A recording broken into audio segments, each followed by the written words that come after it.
Hello friends, I am H L Gupta. चलिए हम discuss करते हैं सीएमए फाइनल एसएफएम का, जो आपका प्रीवियस एग्जाम हुआ है दिसंबर 2025 का, उसका क्वेश्चन पेपर का सोल्व करते हैं। ये पहला क्वेश्चन आपके पास आता है।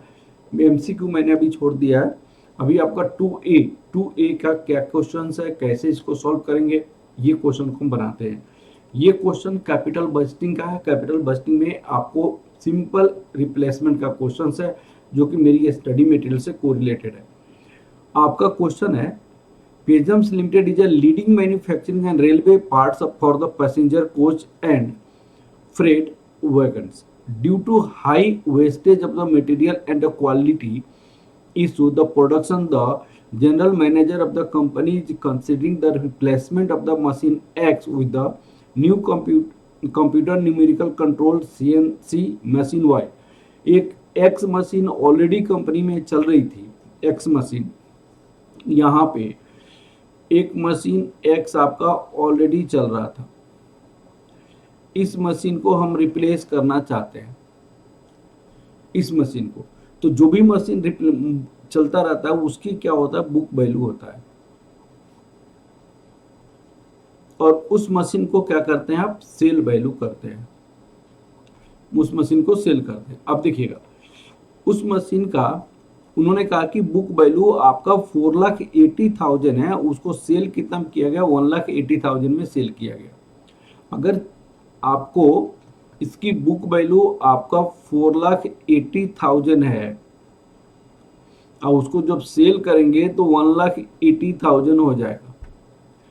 अगर इसको 6 ईयर्स के बाद सेल करते हैं, 6 साल के बाद सेल करते हैं, इसकी स्क्रैप वैल्यू आपको 0 हो जाता है। क्वेश्चन में ऐसे बोली गई है कि अगर it is remaining economic life 6 year, it could be sold at 1,80,000 and 0 salvage value at the end of 6th year. 6 year के बाद 0 सेल्वेज वैल्यू हो गया। अब भाई कॉस्ट ऑफ न्यू आपके पास क्या हो जाएगा, कॉस्ट ऑफ न्यू जो वाई मशीन है उसकी कॉस्ट के बारे में उन्होंने दिया हुआ है। नए जो मशीन खरीदेंगे, तो नए मशीन खरीदेंगे तो उसकी 24 lakh with economic life of 6 year and it will require 1,40,000 for installation and 60,000 for testing. तो यहाँ पे आपके पास इसकी जो कॉस्ट है आपको 24 लाख है। इंस्टॉलेशन आपके पास कितनी है, इंस्टॉलेशन इसके लिए आपको 1,40,000 एंड टेस्टिंग आपको 60,000 है।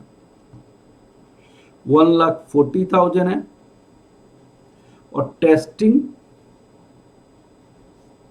₹60,000। ये नए मशीन का कॉस्ट है, ये आपका ओल्ड है, ये आपका न्यू है।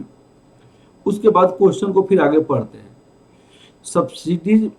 Subsidy of the 15% on the purchase price of the machine, जो machine Y will be received from the government at the end of the first year। Subsidy, जब नए मशीन आप खरीदेंगे तो गवर्नमेंट आपको सब्सिडी देगा और वो सब्सिडी आपको 15% मिलेगा, 15% मिलेगा और अभी नहीं मिलेगा, फर्स्ट ईयर के एंड में मिलेगा। Salvage value at the end of 6 year 3,20,000। इनकी जो सेल्वेज वैल्यू है 6 ईयर्स के बाद, 6 ईयर्स के बाद इसकी जो स्क्रैप वैल्यू है, स्क्रैप वैल्यू रुपीज, उसकी इंफॉर्मेशन दिया हुआ है 3,20,000 है। 3,20,000 आपको स्क्रैप वैल्यू दिया हुआ है।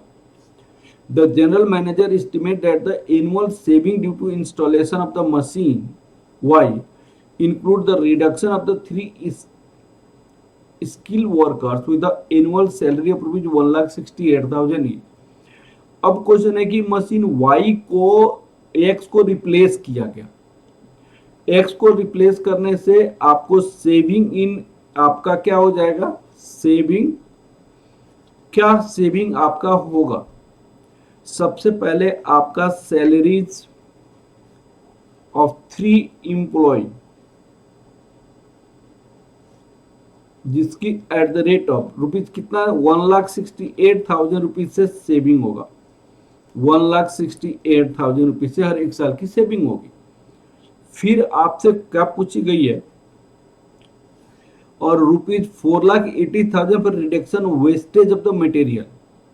मैंने सेविंग इन वेस्टेज मटेरियल आपका कितना होगा, वेस्टेज मटेरियल आपको कारण ₹4,80,000 का सेविंग हो जाए, वेस्टेज मटेरियल के कारण 4,80,000 का सेविंग हो जाएगा, 4,80,000 from the reduction waste defective, and 3,57,000 loss due to sale due to delay in execution। तो लॉस सेल आपको कितनी है, loss in sale due to delay.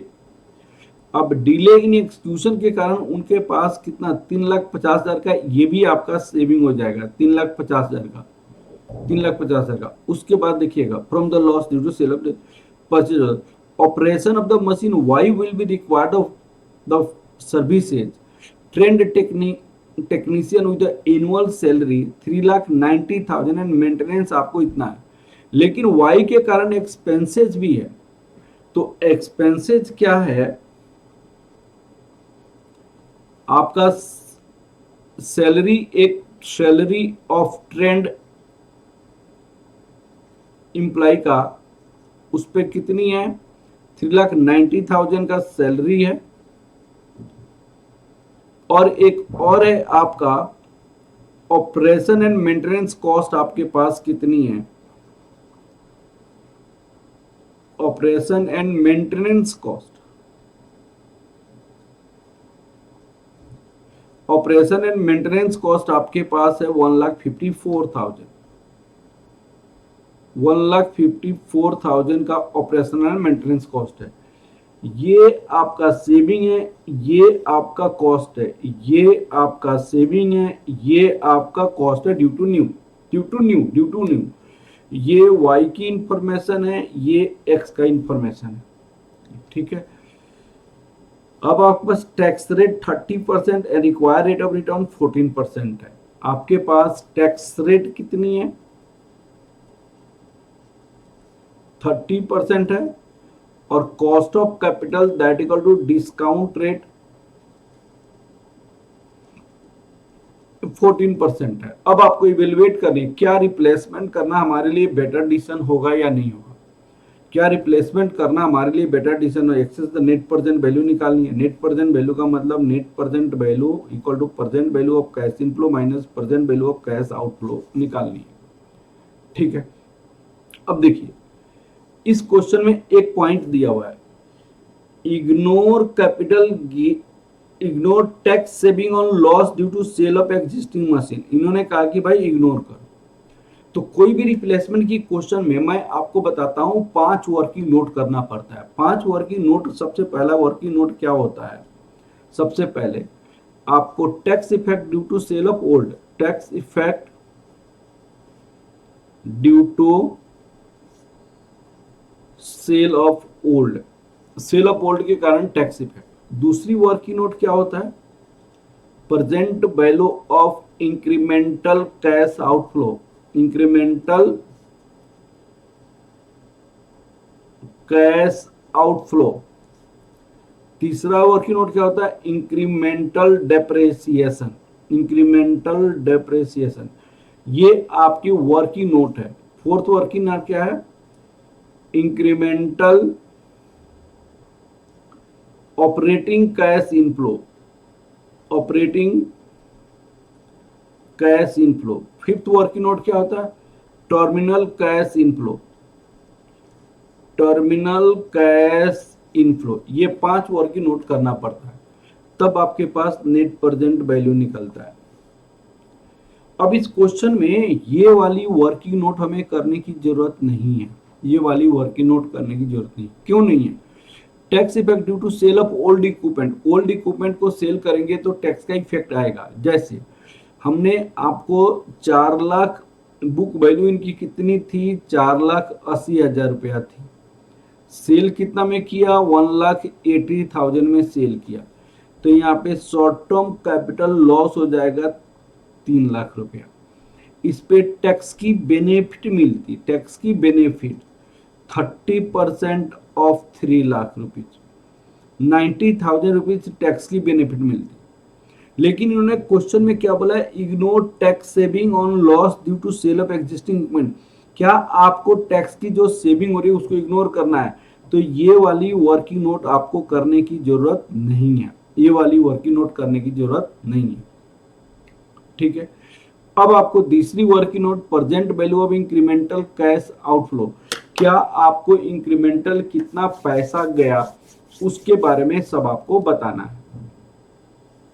ठीक है ना, इंक्रीमेंटल कितना पैसा गया। तो सबसे पहला सॉल्यूशन इसका स्टार्ट करते हैं, ये क्वेश्चन का पार्ट है, आप क्वेश्चन को बहुत अच्छे से समझिए, उसके बाद आपको सॉल्यूशन बनाइए। यहाँ पे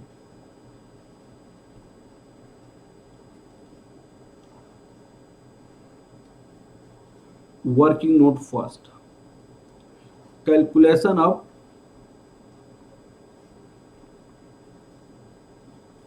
present value of cash outflow, calculation of present value of cash outflow.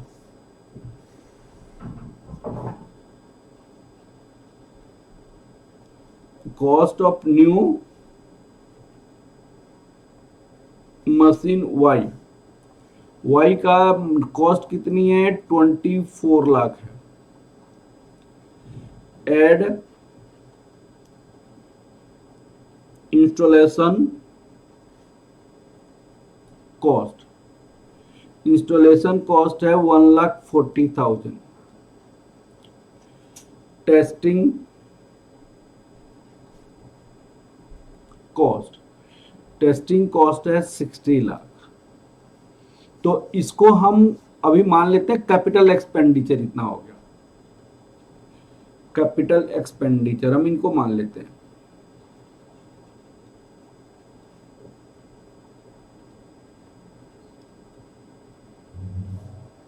Rupees 26 lakh ये आपका कैपिटल एक्सपेंडिचर है, जिस पर हम डेप्रिसिएशन चार्ज करेंगे। Less subsidy sale of old, sale of old machine X 1,40,000 में हमने सेल किया था, 1,80,000 में हमने सेल किया था। Less subsidy from government.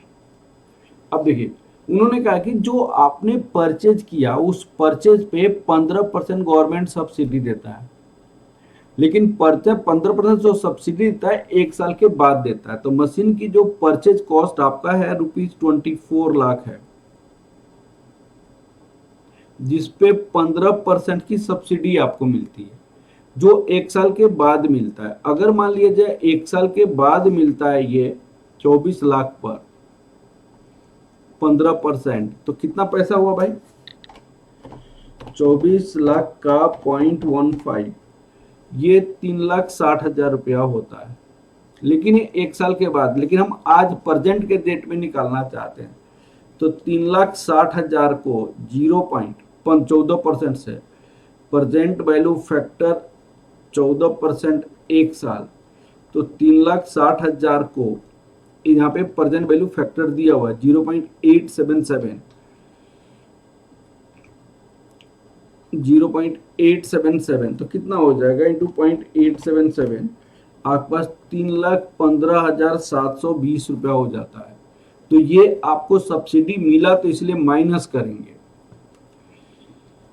इसीलिए इसको क्या करेंगे, माइनस करेंगे 0.877 डायरेक्ट, तो 3,15,720।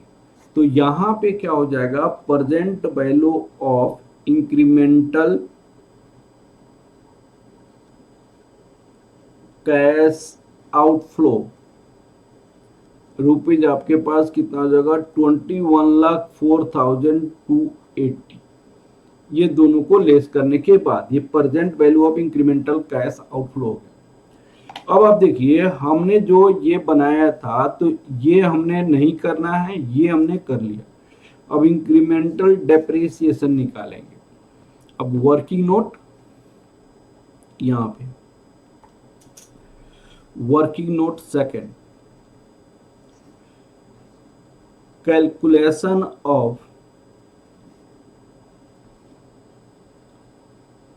इंक्रीमेंटल डेप्रेसिएशन, हम भाई इंक्रीमेंटल डेप्रेसिएशन निकालेंगे। तो depreciation of existing equipment, depreciation of new equipment,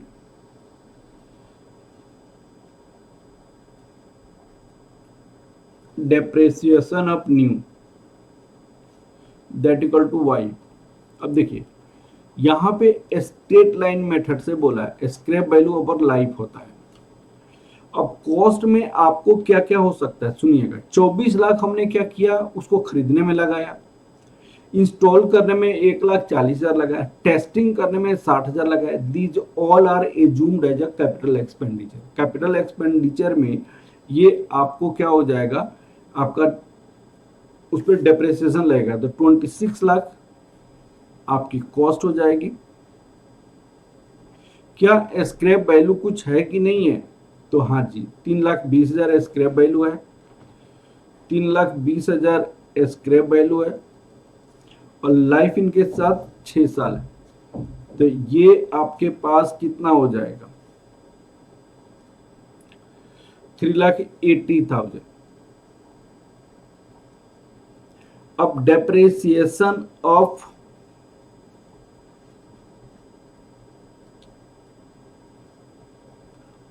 old that equal to X. तो यही तो बुक वैल्यू से हम ले लेंगे, बुक वैल्यू से। बुक वैल्यू क्या था भाई, 4,80,000 था। सेल हमने कितना ही दिया, 4,80,000, स्क्रैप वैल्यू 0, तो 4,80,000 माइनस 0 डिवाइडेड बाई 6, ये ₹80,000 हो जाएगा आपके पास। इंक्रीमेंटल डेप्रिसिएशन आपके पास कितना हो जाएगा, incremental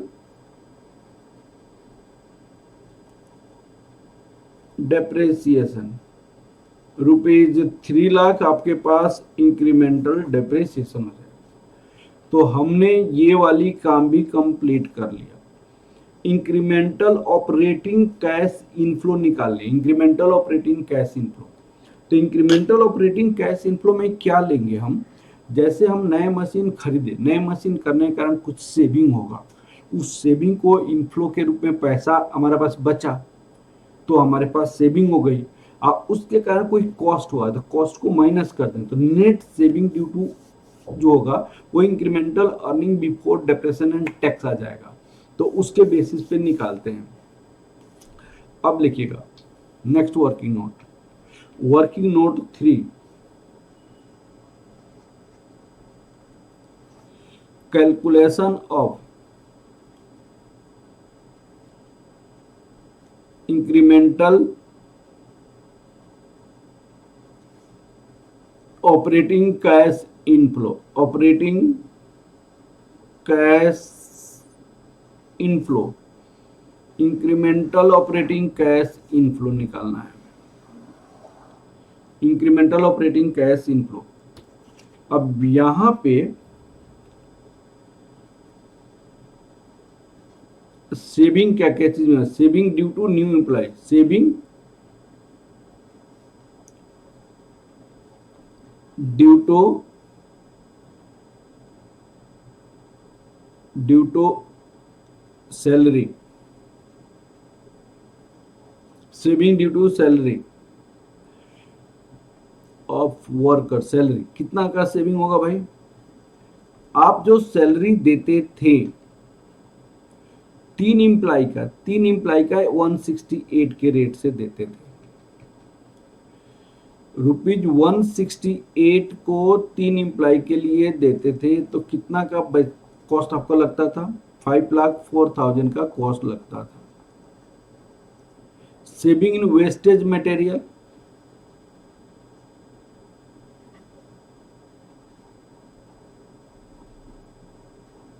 wastage material, wastage material में आपको 4,80,000 का सेविंग हो गया। Saving in sale, in sale, sale के कारण आपको सेल डीले 3,50,000 का आपका सेविंग हो गया। टोटल आपके पास कितना हो गया? Total saving due to machine Y के कारण टोटल सेविंग आपके पास कितना हो गया? 13,34,000 का टोटल सेविंग हो गया। अब आपके पास कॉस्ट लगेगा, expenses due to less expenses due to new के कारण आपके पास क्या हो गया? Salary of trained technician, salary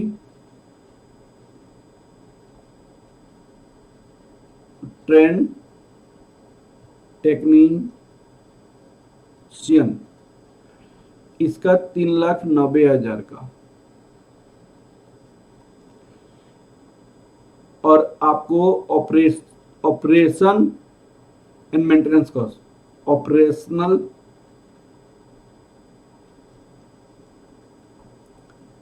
and maintenance cost 1,54,000 का हो गया। 1,54,000 का हो गया। अब आपके पास कितना हो गया? Incremental earning before depreciation and tax, earning before depreciation and tax अब कितना हो जाएगा? 13,34,000 माइनस 3,90,000 माइनस 1,54,000, 7,90,000 हो गया। ये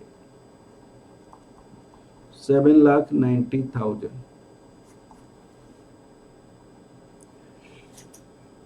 अब आपको क्या होगा? Incremental earning before depreciation tax, incremental earning before depreciation and tax 7,90,000 less incremental depreciation हमने लिखा 3 lakh. Earning before tax 4,90,000 less tax 35% है कि 30% है, टैक्स रेट आपको 30% है, 30% टैक्स रेट हो गया। तो 30% tax rate 1,47,000। Earning after tax कितना हो जाएगा? 3,43,000।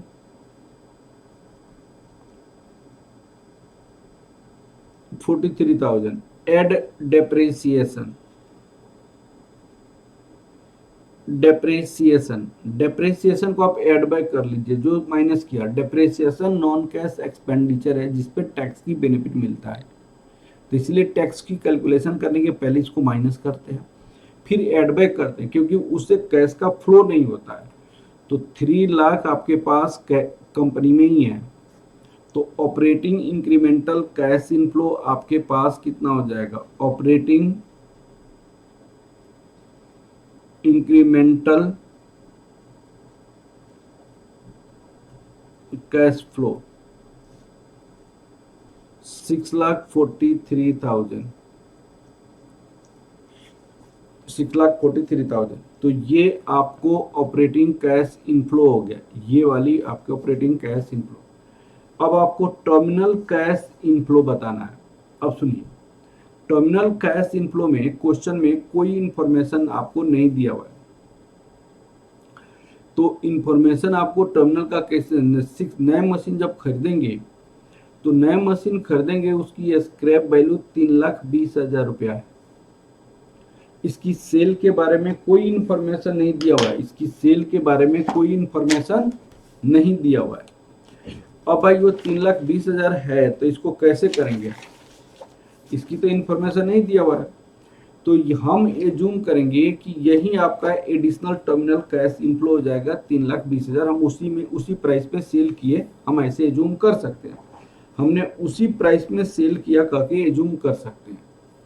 इसकी सेल वैल्यू तो दिया नहीं है, तो माना कि सेल वैल्यू 3,20,000 है। अगर मान लीजिए 3,20,000 स्क्रैप वैल्यू है,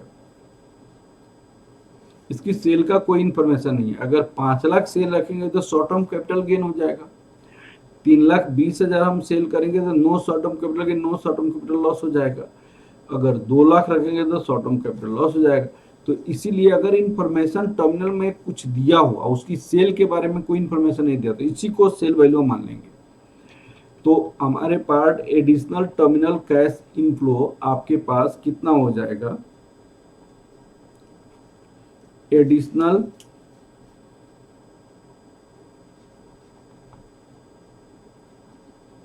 terminal cash inflow, terminal rupees कितना हो गया? 3,20,000 सेल ऑफ इक्विपमेंट, तो टर्मिनल भी हो गया। अब आपको नेट प्रेजेंट वैल्यू निकालेंगे लास्ट में। कैलकुलेशन नेट प्रेजेंट वैल्यू,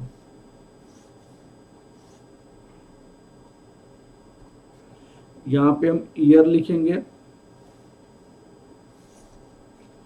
0, 1, 2, 6 और 6। कैश की फ्लो लिखेंगे। तो जो 0 ईयर में पैसा गया, अल्टीमेटली ये होता कैसे है? 0 ईयर मान लिया गया तो पैसा गया, तो जो आउटफ्लो था हमारे पास वो कितना? 21,04,280 रुपीज। 21,04,280 ये आउटफ्लो हो गया। 1, 2, 3, 4, 5, 6 ये सारे सालों में 1 to 6 ईयर में हमारे पास हर एक साल 6,43,000 रुपीज आया, जो हमने यहाँ पे निकाला। टर्मिनल ईयर में एडिशनल आपको 3,20,000 जो सेल किया गया वो आया। तो यहाँ पे हो जाएगा 6,40,000, 43,000, 21,04,280 और 3,20,000 हो जाएगा यहाँ पे। अब उस केस में हम क्या करेंगे? यहाँ पे present value factor at the rate of 14% रखते हैं। यहाँ पे फर्स्ट ईयर में तो 0 होगा, यहाँ पे प्रेजेंट वैल्यू हो जाएगा। तो -21,04,280। क्वेश्चन में आपको प्रेजेंट वैल्यू फैक्टर दिया हुआ है। जब भी क्वेश्चन में प्रेजेंट वैल्यू फैक्टर दिया हुआ है तो इसको ऐड कर देंगे हम। और लास्ट में आपको 6th ईयर में कितना? 0.456, तो 0.456 यहाँ पे हो जाएगा 0.456। यहाँ पे प्रेजेंट वैल्यू एन्युटी फैक्टर 3.888 आ गया है। अब इसको मल्टीप्लाई करेंगे तो 24,99,984 इसको मल्टीप्लाई करेंगे तो 1,45,920। ये आपको दोनों को ऐड करेंगे तो 26,45,904 आ जाएगा, 904। तो इसको कहेंगे present value of cash inflow, इसको कहेंगे present value of cash outflow. तो नेट प्रेजेंट वैल्यू का फॉर्मूला क्या होता है? Present value of cash inflow minus present value of cash outflow. 26,45,904 minus 21,04,280।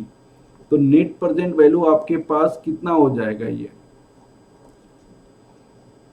Net present value ये रुपीज में है 5,41,624। अब आपको ये नेट प्रेजेंट वैल्यू निकल गया। अब आपसे क्वेश्चन पूछा था सबसे पहले कि आपको 7 का 7 नंबर मिल जाएगा, टर्मिनल भी हमने निकाल दिया। Assess the net present value and profitability index of the proposal, whether they should replace the existing machine with the new, क्या रिप्लेस करेंगे कि नहीं करेंगे। तो नेट प्रेजेंट वैल्यू आपको यहाँ आ गया, profitability index that equal to PI, इसको होता है present value of cash inflow divided by present value of cash outflow. Inflow आपके पास 2649,904 रुपीज 2645,904, 2645,904, आउटफ्लो 21,04,280, 04,280, तो कितना हो जाए 2645,904 डिवाइड 21,04,280 डिवाइड करेंगे तो आपके पास 1.257 आ जाएगा, 1.257। तो यहाँ पे प्रॉफिटेबिलिटी इंडेक्स 1 से ज़्यादा है, net present value greater than 0, इसलिए प्रोजेक्ट को क्या करेंगे, एक्सेप्ट करेंगे। यहाँ पे सेकंड पार्ट का answer, here net present value rupees 5,41,624, 5,41,624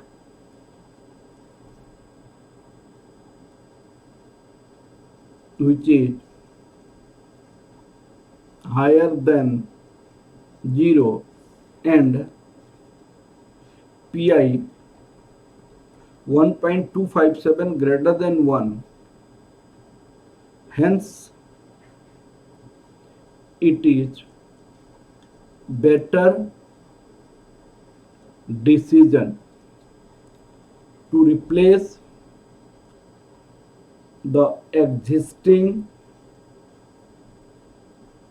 equipment, existing equipment को रिप्लेस करना हमारे लिए बेटर डिसीजन है।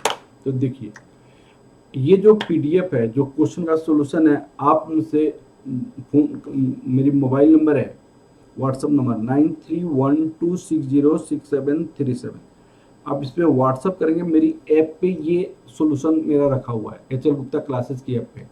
ऐप का लिंक आप डिस्क्रिप्शन में दे दीजिएगा या व्हाट्सअप करेंगे तो मैं आपको सेंड कर दूंगा, ठीक है ना, इस नंबर पे व्हाट्सअप करेंगे। नेक्स्ट क्वेश्चंस जो 2 का बी है मैं अगले में करूंगा। Okay, thank you class, thank you very much, thank you.